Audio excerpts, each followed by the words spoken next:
আসসালামু আলাইকুম। রাব্বি ইলেকট্রনিক্স চ্যানেলের পক্ষ থেকে সকলকে স্বাগতম। তো এই ফোনটার মডেল হচ্ছে আইটেল A47। এই ফোনটা গতকালকে এক কাস্টমার আমার কাছে দিয়ে গেছে। এর মাইক্রোফোন কাজ করে না। তো আমি মাইক্রোফোনটা সব রকম চেক করলাম, লজিক বোর্ড সব কিছুই ঠিকঠাক আছে, কিন্তু মাইক্রোফোনের লাইনটা পুরাই শর্ট দেখাচ্ছে। তো এটা অনেক খোঁজাখুঁজি করার পরেও শর্ট কোথাও পাইলাম না। তো আমি অনেক চিন্তা ভাবনা করে লাইনটা বের করার চেষ্টা করলাম এই বেজ থেকে, উপরের বেজ থেকে। এখান থেকে এই বেজ থেকে লাইন আসতেছে, কিন্তু এখানে যেই সাব পিসিবি আছে, সাব পিসিবির সাথে কানেক্ট দেওয়ার সাথে সাথেই শর্ট হয়ে যাচ্ছে, এমআইসি লাইন শর্ট হয়ে যাচ্ছে।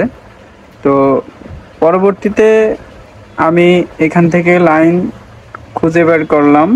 অনলাইনে কোথাও এর এই ডায়াগ্রাম নেই। যাদের কাছে স্কেমেটিক আছে তারা এটা খুব ইজিলি করতে পারবেন, আমার কাছে নাই। তারপরেও অনেক কষ্ট করে আমি লাইন দুইটা বের করেছি। তো এখন এমআইসি লাইন বের করে আলাদা কানেকশন দেওয়ার পরেও প্রবলেম করতেছে কি, আপনার এখন হেড স্পিকার শর্ট হয়ে যাচ্ছে। অর্থাৎ এমআইসি লাইন কানেকশন দিলে এখন হেড স্পিকার শর্ট হয়ে যাচ্ছে। পরবর্তীতে আমি যখন একটু ভালো করে লক্ষ্য করলাম যে এখানে এই ডিসপ্লেটা চেঞ্জ করছে কাস্টমার। তো এখানে যে ডিসপ্লেটা চেঞ্জ করছে এটা আমি প্রথমে লক্ষ্য করি নাই। পরে বুঝতে পারলাম যেহেতু এখানে আঠা উপরে লেগে রয়েছে এবং মনে হচ্ছে এটা নতুন আঠা মেরেছে, তখনই বুঝতে পারলাম যে এটা ডিসপ্লে চেঞ্জ করা। তো মূলত এটার সাব পিসিবিতেও সমস্যা নাই, এর বোর্ডেও কোনো সমস্যা নাই। এই সমস্যাটা হচ্ছে আপনার এই যে নতুন ডিসপ্লে লাগাইছে, মূলত এর সমস্যা হচ্ছে এই নতুন ডিসপ্লের রেবনে। এই রেবনের কারণে যখন লাইনটা আসতেছে তখন শর্ট হয়ে যাচ্ছে। এমআইসি লাইন ঠিক করলে হেড স্পিকার শর্ট হচ্ছে, হেড স্পিকার শর্ট হলে এমআইসি শর্ট হচ্ছে। তো এটার একটা সলিউশন বের করছি, সেটা হচ্ছে এখান থেকে আমি পুরো লাইন ডিসকানেক্ট করে দিয়ে এখানে চার্জিংয়ের জন্য আলাদা জাম্পার করছি, হেড স্পিকারের জন্য আলাদা জাম্পার করছি, প্লাস এখানে যে এমআইসি লাইন আছে এমআইসি লাইনটা এই উপরের বেস থেকে টেনেছি। তো উপরের বেস থেকে আপনারা লক্ষ্য করুন, এখানে উপরের ডান দিক থেকে 7 নম্বর এবং 8 নম্বর লাইন হচ্ছে আপনার এমআইসি লাইন। এখানে ডান দিকেরটা হচ্ছে নেগেটিভ এবং বাঁ দিকেরটা হচ্ছে পজিটিভ। তো এখানে আপনারা গুনে গুনে 7 এবং 8 নম্বর পিন দেখতে পাচ্ছেন। একটু জুম করে আপনাদের দেখাই, বুঝতে সুবিধা হবে।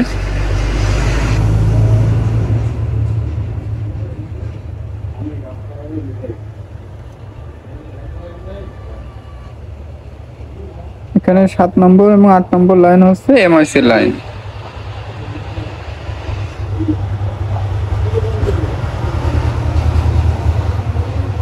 এবার খুব ভালোভাবে বোঝা যাচ্ছে। এখানে এই যে আপনারা দেখতে